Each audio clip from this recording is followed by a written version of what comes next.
భారతదేశం హిందూ దేశంగా మారుతోందా? అసలు హిందూ దేశం అంటే ఏంటి?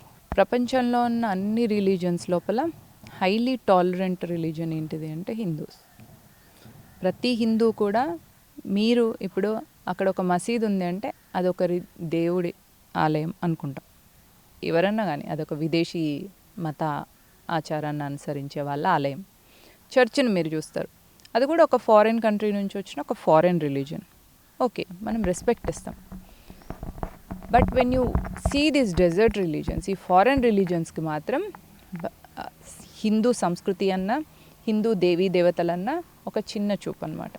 వాళ్ళ బేసిక్ రిలీజియన్లోనే ఏముంటుందంటే వాళ్ళ దేవుణ్ణి ఫాలో అయ్యేవాళ్ళు, మిగతా వాళ్ళు ఫాలో కాని వాళ్ళు. సో వాళ్ళ ప్రకారంగా world is divided into 2 groups, ఒకటి బిలీవర్స్, ఒకటి non believers. But when you see the Hindutva, it is all about spiritual consciousness. అంటే ప్రతి వ్యక్తిలో అందరికీ మనం నమస్కారం ఎందుకు చెప్తామంటే నీ లోపల ఉన్న ఆ ఆత్మకు నేను నమన్ చేస్తున్నాను, అంటే నేను నమస్కరిస్తున్నాను. ఆ ఆత్మ ఏంటిది? పరమాత్మని అంశ. సో ఇది highly deeply spiritually conscious faith అనమాట.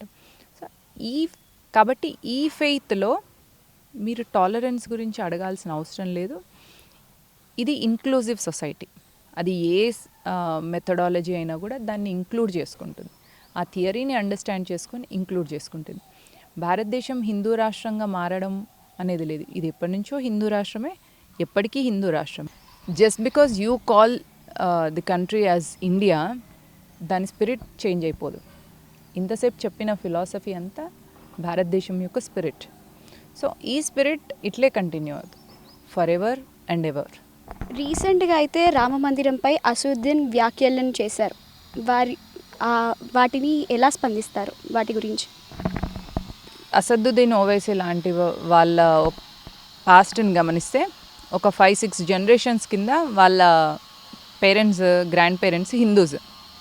సో ఇప్పుడు కన్వర్ట్ అయిపోయి వెదర్ హెల్ప్లెస్నెస్ సిచ్యువేషన్లోనో, లేదా అక్కడ ఏదైనా బెటర్ ఆపర్చునిటీ ఉంటుందనో, ఇంకేదైనా సిచ్యువేషన్లో కన్వర్ట్ అయిన మీకే అంతుంటే, ధర్మం కోసం ప్రాణత్యాగాలు చేసి మన ప్రాణాలను అర్పించి ఈ ధర్మాన్ని కాపాడుకుంటున్న మాకెంత ఉండాలి.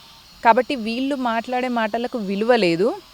ఇంకొకటి, వీళ్ళకు ఏం చేయాలనో అర్థం కాక ఏదో ఒకటి మాట్లాడాలి కాబట్టి ఏదో ఒకటి మాట్లాడుతున్నారు. సైలెంట్గా ఉంటే బాగోదు కదా. So as a politician he should talk something. But when you see a normal educated Muslim, he is not bothered. But these kind of crooked politicians ఎవరైతే ఉంటారో, ఈ మజ్లీస్ లాంటి క్రొకెడ్ పొలిటికల్ పార్టీస్ భారతీయుల్ని భారతీయులుగా ఉంచడానికి చూడట్లేదు. వీళ్ళు అర్థం చేసుకోవడానికి ప్రయత్నించని విషయం ఏంటిది అంటే, సౌదీలో కూడా హిందూస్ ఉంటారు, అక్కడ సత్యనారాయణ వ్రతం చేసుకొనివ్వరు. మరి ఇక్కడ ఈ దేశంలో ఇంత ఫ్రీడమ్ ఉన్న తర్వాత కూడా ఇంకా కూడా సప్రెస్ చేయాలి అంటే, నేను మీకు మంచితనం చూపిస్తే మీరు నా చేతగానంతనం అనుకున్నప్పుడు నేను మీకు I have to show my real face. అది ఇప్పుడు వీళ్ళకి చూపించాల్సింది.